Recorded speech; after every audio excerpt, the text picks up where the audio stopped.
WCB Podcast, your source for all things Chicago Blackhawks and everything hockey. With your host, Jarom and Tanner. Let's do it. Jarom and Tanner. All right, it's not just the WCB Podcast. It's Jarom, it's Tanner. What's up, bud? Oh, buddy, it's good. Everything's cool. Just watching records be broken. Quiet week in hockey. It's been amazing. It's for, I don't know if you've seen this, but record-breaking moments left and right. Connor Bedard. Just all over, man. And that's it. That's the only records being broken. Yeah, well, that's the only one we're talking about was Connor Bedard. I mean, who else would you talk about? Oh, I think maybe the guy that dethroned that overrated hack, Wayne Gretzky. Ooh. Oh, YNA. That's what his name should be pronounced. YNA. But all right, so obviously we're going to talk about Ovi. We're going to talk about the Blackhawks here. We'll do a little back on the farm. We haven't done that in a minute. But yeah, so first let's just kick it off with some Hawks talk. For the last week, Hawks went 1-1-1. Shootout lost to Colorado, lost to Washington, and then a nice win against Pittsburgh. Yeah, finally. And I think the theme for all three of these games, despite not winning them all, and obviously against Washington, what they were going up against with the whole chase for history with Ovechkin, and it just felt like there was like a playoff atmosphere there, which is maybe in the scheme of things, it's good for the kids, learn how to play in that kind of atmosphere. Mm-hmm. But no, the whole theme for these three games to me was the youth movement. Oh yeah, the kids are taking over. The kids have come out to play. Mm-hmm. Everybody that has either been called up this year, signed brought in late. I mean, everybody's producing. I think you could say something very good about each and every one of them. And obviously, they're not perfect. There's still lots of growth, but you know what? That's what the whole last couple part of the games of the season is. It's just let these kids go out there, get the experience, and work on whatever you need to next season in Rockford or hopefully with the Hawks. But through three games with this new youth core, what are your initial takeaways, or who has really stood out for you the most? Oh, Frankie Nazar is I've been here since December, so why don't you guys watch me? I'll show you guys the ropes. Yeah, he's jump on my back. I'll take you there. He's just been, I don't know. He's looked really good in all the games. He actually has 4 points in the last 3 games, which is pretty great. 2 goals, 2 assists. One's a shorty, not a biggie. Actually, one's a shorty, but 2 of the 4 points are shorthanded. Oh shit! Yeah, because he got a shorthanded assist with Mikheyev against Colorado. Dude, he's just so good. This thing I sent you guys yesterday before last night's game. Individual chances created over the last 25 games at all strengths. Scoring chances. Frankie Nazar leads the pack with 64. Donato 61. Bedard 59. High danger scoring chances. Nazar leads the pack with 29. Donato 28 and Slaggert 25. If he could just convert, yeah, 10% of this opportunity, man. Holy shit. Yeah. Once he gets the scoring touchdown, then everybody's in trouble. And then, you might be finding it. 2 games, 2 goals, the last 2 games. Mm-hmm. Yeah. And both have looked really good. And that's going to be much better for Bedsy too, taking some of the pressure off. Someone else that they have to focus on. I think that's one of the big reasons that he's able to also be as explosive as he is everybody's also really trying to pay attention to Bedsy. Yeah. So it's good. Really glad. Love it. We also talked about it a little bit. I think it was last episode about just what KD's building with these draft prospects, and with the speed, and you're truly starting to see it too. Oliver Moore Mm-hmm. I mean, freaking Nazar is fast, but Oliver Moore, it's like Is faster. watching him. It's noticeable how fast Oliver Moore is out there. Yeah, dude. The second you see him kind of analyze what's about to happen, and then his motor gets going, you're like, there you go. See you later. Like, it's so crazy. Yeah, I mean, it's impressive. Sam Renzel has just looked absolutely phenomenal too out there. I'm starting to believe the hype that he's not going to spend time in Rockford, and Yeah. I think he's just got a spot on this team going forward until he does something to prove us otherwise. That he needs to development. I mean, the Korchinski style, maybe send back down to Rockford for a little bit. But I truly, from what I've seen so far, and just hockey IQ he shows, not being afraid to get in offensively, good defensive play. Like, I mean, this kid's the real deal. Like, I think it's fucking huge, and I don't think people are realizing how lucky we are that we land a type of player like that when we did. Yeah, I think it was. I mean, getting him late first round is pretty great because it's kind of like one of those. It could turn out really well or, kind of fall flat. And I think we really nailed it on that with just the brief amount of time he's been here. But playing 20 plus minutes a game from the start. And I think it was Panger that was talking to him, or it might have been Kaylee Chelios during the Pittsburgh game. And they're just kind of like, hey, this is your fourth game. How'd you like your first 4 games? You get McKinnon, Ovechkin, and then Crosby. Yeah, right. It's like, yeah, Oh, and now that I'm remembering this, there was a something during the game of Utah where Renzel came out hot as hell, right? Mhm. And he's all over it. And Darren Pang told Rick Ball during the game, he's like Mikhail Sergachev leaned over and was yelling at Connor Murphy. He's like, "Hey Murph!" And he's like, "Who the fuck is that kid?" He's like, "What the fuck is going on?" Like, holy shit! It was just like, that's so funny. I just absolutely love it. I completely forgot to mention that last time, but yeah, that just jogged my memory. And That's awesome. When I heard him say that, I was just like, that's so funny. He's just like, in between whistles, just like, who the fuck is this kid? What the hell? God, I love it. You just know, when a guy like that who's been around, won a couple cups, and he's just like, holy shit, this kid. Oh my God. Yeah. It's that's good. That's good stuff. Dude, it's awesome.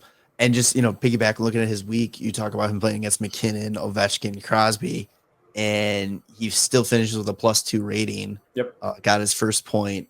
And talking about the ice time, yeah, he, in those 3 games, he averaged the second most ice time among all the Hawks players. Just behind Classic? Classic. Yeah. I mean, in the 3 games this past week, I think, like you said, is just behind Classic. And when I say just behind Classic, I mean 12 seconds. Yeah. It's 16 seconds. Sorry. But yeah, Vlasic's been such a rock on the back end and so fucking good. And then Renzel is just oh yeah, I'll help you out. I'm going to be a complimentary piece and be a huge piece of this future. And Levshinov's also looked really good. And Korchinski's getting really confident, man. Him, I feel like he's less noticeable because of how noticeable Renzel and Levshinov are and Vlasic is. And it's just kind of all right, these guys are also still really, really talented and young. Just so, It's so exciting. I think it actually works in Korchinski's favor. Fly under the radar a little bit. Everybody's watching Levshinov and Renzel, and it's like, okay, well, I'm gonna go do this over here. You guys go have fun. Don't critique me too much. It's just amazing. And real quick, one more thing on Renzel, talking about him being offensive minded and making the right choices. He was tied for second in shots in those last 3 games too. Oh yeah. Nazar and Bedard had 8 at number 1, and him and your best friend number 2. Mm-hmm. So Yeah, I mean, he wants it. He wants that first goal. Dude, and you could tell yesterday he was buzzing, man. You knew he was getting that point. Like, holy shit, man. He was feeling Absolutely, dude. It's it. I like what I think I mentioned this last week, but I really do like what this injection of like Moore and Renzel has done to the team because I mean, obviously they've been eliminated, but they're still working their asses off. And like they're staying in it. And like one of the crazy things that I noticed on the Washington game was I feel like after the second or third goal it was when the Hawks scored like 20 seconds after that, I was like, Yeah. okay, that's like the first time this whole year that they bounced back that quickly after a goal. And Dude, it it's was because really because of like Oliver Moore just like flying down there and getting the puck on net. And yeah, that was the Kurashev goal. It yeah, was the 10 10 seconds later. seconds. It was just like, yep, no time to fucking give a shit about, they just tied the game. Like, got it right back. And I was just like, oh, fuck. And then, I of mean, course, that goes back to Cup era, man. Like, mhm, and then too, what I really liked, what really stood out with me in the Washington game is, you know how easy it probably would have been for a lot, especially these young kids to kind of just be like, step back. All right, Ovechkin, get it. Get that third goal. Dude, there was a play, fucking Korchinski, Ovechkin sliding to the side of the net, wide open spot, and Korchinski goes and just throws the body into Ovechkin, like not backing down, nothing. yeah, Like, I'm like, that's like, I know it's little shit, like, oh yeah, they should be doing that anyways, but it's like for that situation for a young kid to be on there and he's literally has nothing to play for. This team yeah. isn't going to the playoffs. It's like you got You six could, games left in you, the season. you could be out there for history. Right. It's just one of those things where it's like, okay, there's nothing stopping him from or nothing keeping him going, but they still find their little like small victories out there. I just think that's just really fucking cool. And I know again it's gonna come off as like, well, no duh, that's what they should be doing. That's what Mhm. they get paid to do, but it's easier said than done. Yeah, I think that one of the best things from that game was Connor Murphy scoring on our goal to prevent Ovechkin from actually getting the record. He's like, no, you're not touching this one. I got it. You think you're getting the record? No, no, no, no. No. You're gonna still need another one. And talking about youth movement, man, you got to talk about Spencer Knight. Mhm. It's so funny when people like judge things based on wins and loss record and how a player's doing. And I think Spencer was getting that a little bit. I mean, he started Yeah, off really hot, and then the Hawks went on a losing streak, and he definitely could have been better. And you know what? He's going to be better with a better team in front of him. But anyway, that's not here nor there. The last 3 games, he played all 3 games this past week, so he finished 1-1-1, a 9.32 save percentage. Lost 2 games. yeah. Jesus, Still has a 9.32 save percentage and a 2.28 goals against average. it's pretty good. Like I really don't know how anybody continues to look at this and not just be excited about the future. Yeah. Like Oh we're yeah. seeing everything being laid out in front of us, and it's like, look at this is where we're going. Patience. Yeah. This is why when we talked last week about what's the biggest offseason thing they can do, it's getting an established head coach. Yeah. For sure. For sure. Yeah. Not somebody who's gonna put Bedard on 50 different line combos Mm-hmm. and healthy scratch young players when they should be in the lineup. I mean, Reichel, obviously he missed a team meeting, so yeah, he's gonna have to, it's obviously a team discipline thing, Yeah. but it's just like there's some questionable lineup choices this season, scratching certain players over others, and it's just like let's just get the real guy in here and move forward. That's all I Yeah. really want Right. right now. Get the guy that's gonna put the game plan in place and move forward with it. So Pittsburgh was eliminated yesterday. So fire Mike Sullivan and let's get that process going because we know what's going to happen. Yeah. Let's go. Get it. Other We'll just pick him up when we go there tomorrow or yeah, when this like comes out. just sign the contract tomorrow. Just come on over to this bench.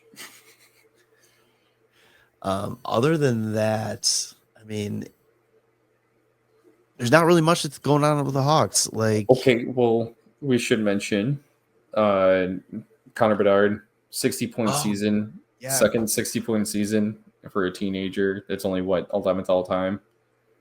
So it's the only 11th, the 11th player to do it. Yeah, and then Back-to-back 60 goal seasons or point seasons as a teenager. Third Blackhawk teenager to have 40 assists in a season, which was Eddie and Patty Kane. Oh, Pat Foley. I know. I was like, I'm just gonna start like it's no longer Patty Kane because he's on the Red Wings. He's just Pat Kane. And you know what? Despite him wearing a Red Wing jersey, I mean, Patrick Kane did break a record too. He passed Mike Modano for most 20 goal seasons among American-born players. Yeah, I mean, the thing that drove me crazy was seeing people write Red Wings legends, and I'm just like, I fucking hate you all. Not wrong. They're not wrong. I know. Ugh, terrible. But yeah, I mean, Bedsy's doing Bedsy things, and it's Bedsy going Bedsy. And it's just, again, the youth movement. You got him coming up. You got players. Remember, he's bad. He's a bust. He's terrible. I can't stand it. He's like so scrutinized and yet like flying under the radar with how good he's doing. Isn't that like the dumbest thing?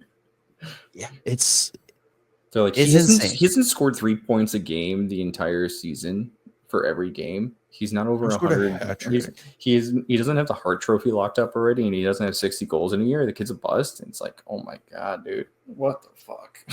Yeah, it's ridiculous. Just all because he's a Blackhawk. It's not who I thought he was going to be. I thought I was guaranteed 89 goals his rookie year. Okay. The funny thing is, you put him on another team with these exact same numbers, and he's praised like unbelievable. It's because he's a Blackhawk. If he was on Tampa Bay and he was putting up these numbers, I think I'd be like, buddy. Okay. All right. You know what I mean. All right. You put him on another team with the rest of the Blackhawks on that team, and then and they're like, hey, he's doing pretty good. He's on a Blackhawk. Non-playoff team with Bedard. Mm-hmm. It's going to be with the same numbers. Yeah, they'd be like, oh my God, Bedard, just living the dream, doing what he's supposed to do as a first overall pick. But you put him in the Blackhawks sweaters. Fuck that kid. So, motherfuckers. Do you have anything else for Hot Talk? Or do you want to switch over to the farm? We can do farm. The farm. The farm? All right. We haven't done this in a while. Yeah, bud. So, Hawks, the kids, the other kids that we got, they're in playoffs are in full swing for them. You know what's funny? Now that I'm looking at this, I just realized it doesn't have the NCAA players listed still. But anyway, we can go to the OHL playoffs where Nick Lardis still killing it. He's got 7 goals in 5 games, 9 points. It said, let me see. I saw somewhere in their last series, they had, come on, I just had it. What the fuck? Oh, here we go. Their last series, they won the series 4-1. And in the game, the clinching game, game 5, he had a hattie. With the between the leg goal. Oh, yeah, with the between the leg goal. That's true. And then also, actually, that game 3 went to overtime. Guess who scored the game winner? Lardis? Nope, Van Acker. Gotcha. Curveball. Yeah, buddy. So that, I mean, they moved on. Their next series is starting on Thursday, and they're playing the Oshawa Generals. And then who else we got here? So then, here we go. So the same night, Nick Lardis got a hat trick. Martin Misiak got a hat trick too for the Erie Otters. But he's doing a little bit better too because he's actually got 12 points in 5 games, which I'm really excited by that because he kind of was almost a point per game player just in the regular season, and now he's like a 2 point per game player in the playoffs, which is kind of crazy. He's just a big time match, and he shows up when it matters. I think so. That's got to be what it is, because he had 59 points in 60 games, and now he's got 12 points in 5 games. It's like, hey, if that's the way you want to play, bud, like that's great. I love it. Let me find out their. What did they do here? Yeah, they beat the Saginaw Spirit. That also went 5 games. And Misiak had the hat trick in the clinching game too, which is hilarious. But he also added an assist, so could be better than the Lardis. You never know. They're going to end up playing the London Knights. Obviously, I think the London Knights are like always like the number 1 seed. Yeah, they're so good. The other guys that we got going are AJ Spellacy, who I think he only played like 2 games. I don't know if he's hurt. I didn't actually look into it. But he had 3 points in 2 games. And then Jack Pridham has 5 points in 5 games on the Kitchener Rangers. And I think they're going to play each other. No, sorry. They're not. The Spitfires are playing the Sioux. Oh, no. Man, I hate trying to go. They are playing each other. So Kitchener and Windsor are going to play each other. And like that's all the kids in the O. Other than that, Roman Kancerov, his season is over because they lost in their playoffs, but he had 2 assists in 6 games. And then one of my favorite things was the kid or the guy that the Hawks got for taking on Shea Weber's contract, Victor Soderstrom. I don't know if his playoffs are still going, but they did announce their awards, and he was named SHL Defensive Player of the Year or Defenseman of the Year. Our defense runs deep. Yeah, dude. And like they didn't have to go and add more, but they did. Which is just crazy. And then I was gonna say, guess who won that trophy in like 2012? Why do I feel like I should know this one? I don't know. It's a really random one, but Matthias Ekholm won that trophy when he was playing in the SHL that year. Never won that. I thought you were gonna pull out like a John Merson year or something. No, but that prospect that Detroit has, what's his name? Axel Sanderson Pekkarin. I don't. Oh yeah. He won it last year. The Swiss kid, right? Is he Swiss or? I think he's probably Swedish. Are you talking about the guy they drafted first? Sanderson Pellikka? Is it like Axel Sanderson Pellikka or something? I thought he was something else. You thought his name was something else? No, I swore I thought he was a different nationality. So... Oh, he might be. Here, let me go find Detroit real quick.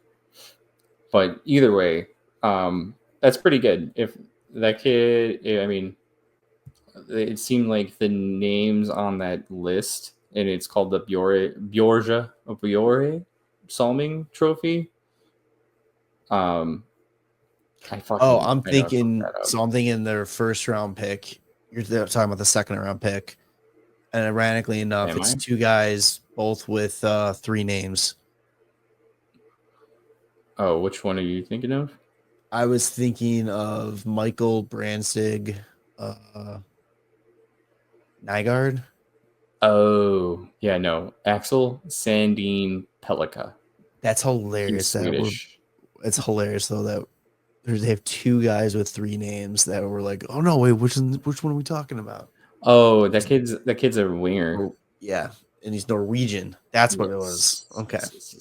Anyway, that's about it. I forgot to look into how Ryan Green is doing in the NCAA. Well, they're playing Thursday. Peyton Thompson. Yes. So they're going to be playing Thursday. Oliver Moore's done. Rinzel's done. They're on. Sasha Boisvert is done. Dominic James is done. Yeah, I don't know. That's it. Do we know? Actually, shit. Do we see if Tage Harden got some games? Yeah, he did. He's got 2 games played right now. -2. In Rockford. All right. That's all I got. Yeah. That's about it. I was waiting for you to pause for a long enough second for me to hit it. So you were just like, wait, and I'm like, okay, boom. Let's go. Yeah, that's about it. So looking into the NHL here, we're down to between 5 and 6 games across the league. Playoff picture is starting to really clear up a bit. In the East, you got Toronto, Tampa, and Florida. In the Atlantic, all locked in. Metro, you have Washington and Carolina. New Jersey is all but locked in. Ottawa and Montreal. It kind of seems like the teams in the Western or the East playoffs positions right now are set. I mean, Ottawa can jump Florida. I mean, who are going to make it? The 8 teams that are going to be in yes. it are set. Yeah, I would say that's kind of a safe bet. I mean, you never know. Right, crazy things have happened, but Montreal sitting in or that wild Detroit card. The Rangers or Detroit could pass Montreal if they hit the shitter. And I think Rangers are getting their ass kicked right now. Oh, right, right this second. Yeah, 4-1 right now with 3 minutes left. Hey, crazier things have happened. Then you're looking in the Western Conference. You got the Central teams, the Jets, the Stars, Avalanche have all locked their spot in the playoffs. The Knights, the Kings, Oilers, and Blues can both clinch playoff spots tonight. And then Minnesota's there, but Calgary is 6 points behind them with 2 games in hand. So Carolina could still do it, or Calgary could still do it. I mean, yeah. Vancouver and Utah still have not technically been eliminated, but it's looking good. 8 and 9 points out. Yeah. So, like I said, it's gonna be a fun last 2 weeks of the season. Especially teams jockeying for position.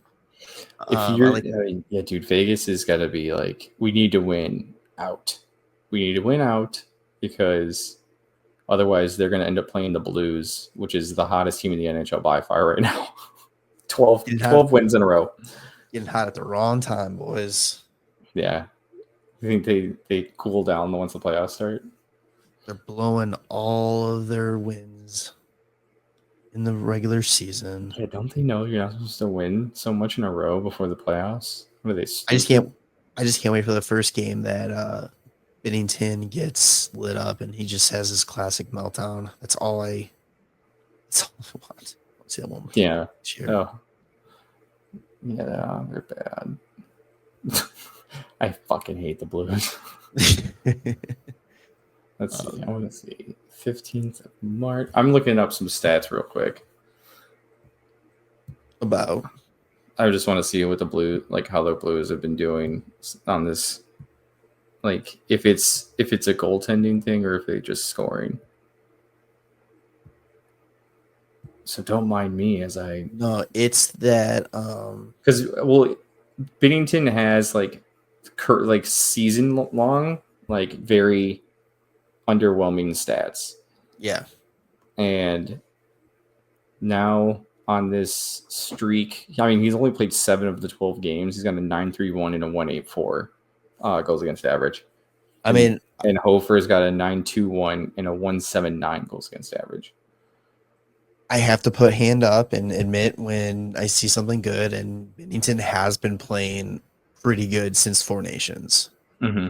It definitely sparked something in him, and good for him. But at the end of the day, screw you, Binnington. Yeah, you still have a barely over a 90% save percentage. I think it's maybe the Blues are just playing better defensively. Didn't one of their guys get hurt recently too? Broberg or something? Oh, I'm not sure. Or Dylan Holloway. It was one of the 2 Edmonton guys. Offer sheet guys, yeah. You're right. Had a really good year this year.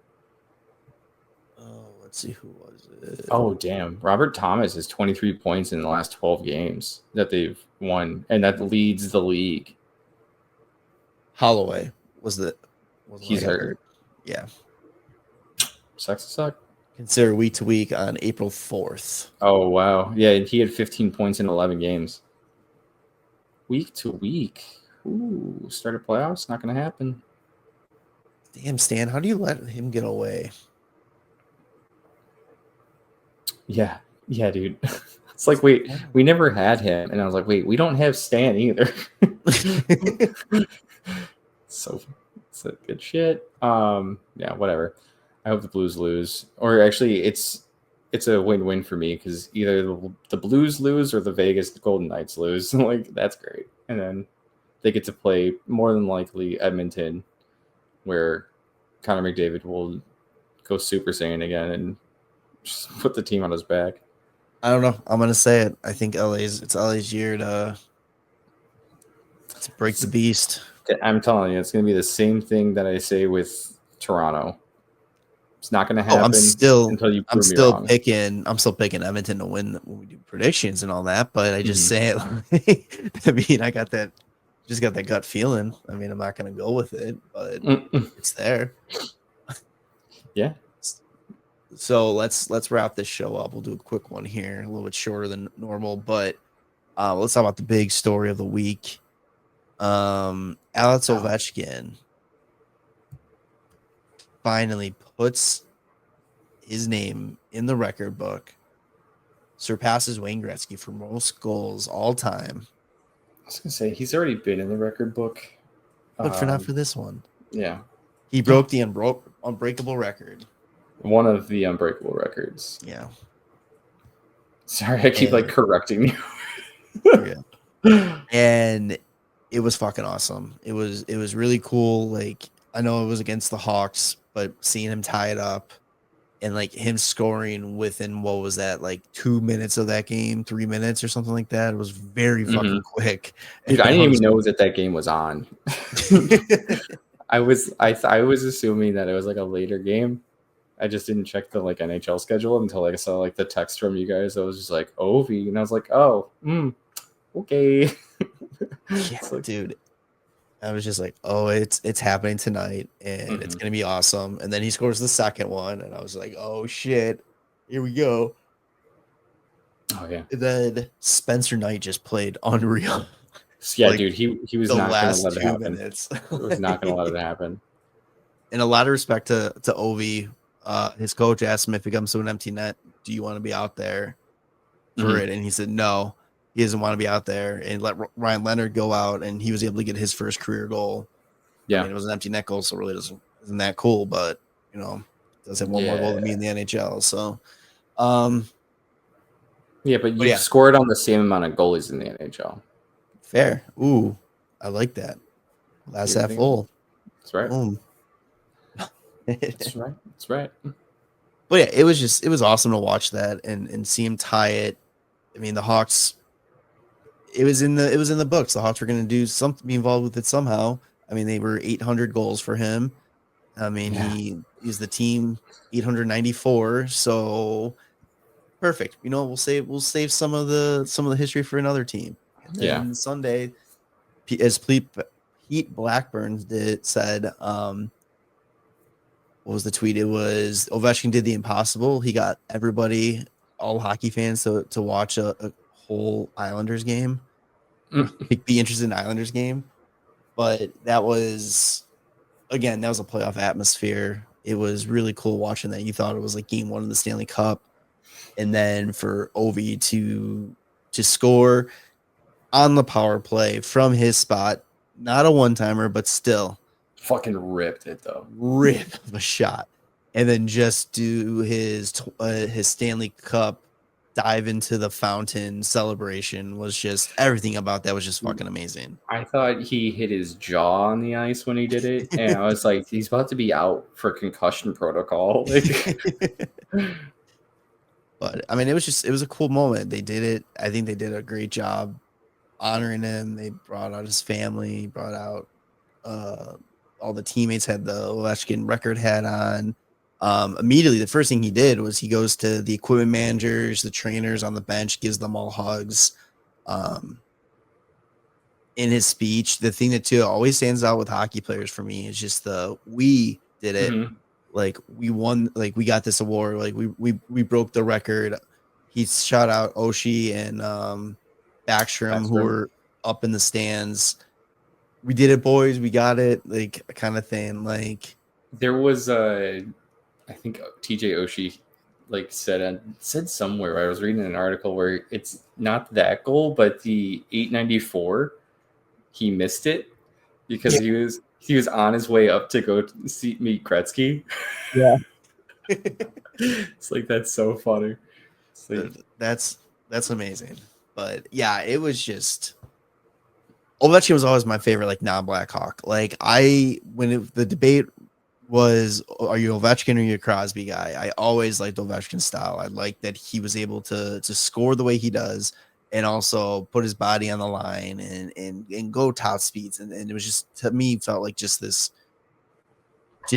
mythological type of hockey player. You know, like Crosby's that same way too, but it's just, for me, Ovechkin just always stood out more. dude, especially like way back when he first started, because like not only could he just absolutely blast the puck through your entire defense, he could also stick handle through everybody and just make his way to the net and then come sliding in and chip it over the goalie, or the one where he just throws it behind his head when he's laying on the ice and it's just Against like, the Coyotes, against Gretzky. Against the Coyotes. So it's like an AHL team, but it's still like it counts. But yeah, watching that kind of stuff, and you're like, holy shit, like what the hell? And then he lights up Yager in the Olympics, and you're like, what the fuck is going on, dude? Did he light up Chelios in that same Olympics too? He probably did. I wouldn't doubt it. Oh my god, dude. But it's just like, this guy is just, and he looks like a caveman. Like he's a caveman. He's the Remember Russian when he almost murdered Svechnikov in the playoffs with a punch? Dude, somebody edited that picture and then just put over Svechnikov's face was the Gretzky's record, and then Ovechkin's like goal to 895. Jesus. Yeah, he's crazy good. But it was a really cool moment to look, because again, growing up watching this game, all you hear is about Gretzky, untouchable. Gretzky did this, Gretzky did that. You'll never see somebody hit Gretzky, and then for this player to do it in just complete domination. Like, the dude's 39 years old, broke his leg earlier this season, and came back and still scored his up to 42 goals on the season. Yeah, which is insane. Like 42 goals in the season, if he wasn't injured, was kind of, hey, he might get it. And then with the injury, it's like, all right, it's probably going to be next year. And then he's like, no. And well before the last game of the year, too. I do, obviously, I mentioned before, Gretzky scored 894, 8 games before his 1,487th game. But I do think it's funny that they played the exact same amount of games, and Ovechkin has one more goal. Yeah, as of this moment, yeah, that's awesome. Their current careers, how they have gone, he's one goal better than Gretzky in the same amount of games, which is so funny to me. Dude, and then how about the hockey gods just really making it funny with Ovechkin breaks the record 20 years to the date that the Capitals won the draft lottery and the right to draft him first overall. Yeah, that's right. That's wild. Like this shit just doesn't happen. It's insane. It's amazing. Yeah, it's cool shit. Does number 8 get retired league wide? No. I think that's dumb. I think it's dumb to do. Like, I don't know. I feel like that's such a Michael Jordan and like Wayne Gretzky kind of thing, because it's not like he broke a record, which is crazy, but like Gretzky broke hundreds of records. Yeah. It's like one of the ones that's really tough to break that he holds is broken, but like there's still plenty that are so difficult to touch. I think you got to take into account the eras of hockey. Yeah, no, I know, but like I don't think we'll ever see anybody come close to 92 goals in a year. Really shouldn't. Yeah. And I think, and that's the whole, and again, that's like the whole thing that kind of just shows what Ovechkin did is how incredible that is, because over 200 points in a season as well. Like, that's insane. dude, That's never going to happen again in hockey. people are trying to discredit Ovi because of 3-on-3 being introduced into hockey. Like, okay, like Gretzky played against goalies who had freaking phone books as leg pads and never left their feet and made most of their saves like trying to kick the puck. Also, they're probably smoking cigs in between periods and fucking housing beers every night. like trying to say that Gretzky's record is more impressive than what Ovechkin is because of the eras they've played in. I think you're making the argument for the other way around. Oh yeah, goalies are Like 1,000 times better now.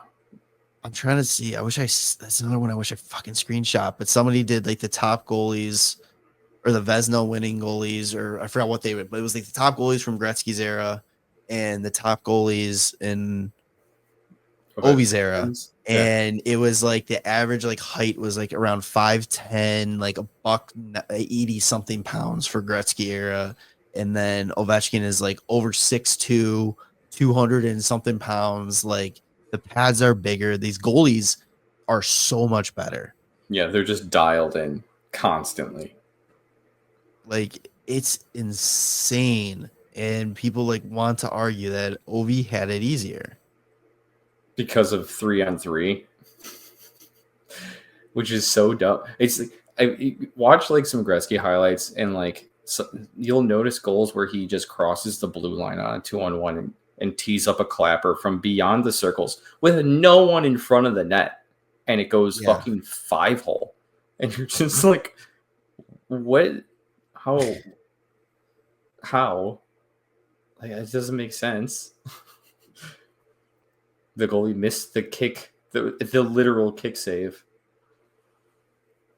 So average goalie height. Okay, average goalie height. Yeah, for Ovechkin's era was 6'3", so the current era. That's them I got of big boys. Yeah, Would you say before Gretzky got 3 goals on Darren Pang, he should really have those 3 goals removed? That's not fair. It's like he scored on a Make-A-Wish kid. It's not. That shouldn't count. Dude, I remember meeting Darren Pang when I was a fucking mite, and I towered over him. Like I literally was looking down at him, talking to him when my dad introduced me to him. I thought that was the funniest fucking thing in the world. I love it. Never gonna see that again. No, it's so funny. Yeah, I'm just glad that overrated hack is taken down a peg, and Ovechkin is right where he belongs. Solely in first place for now.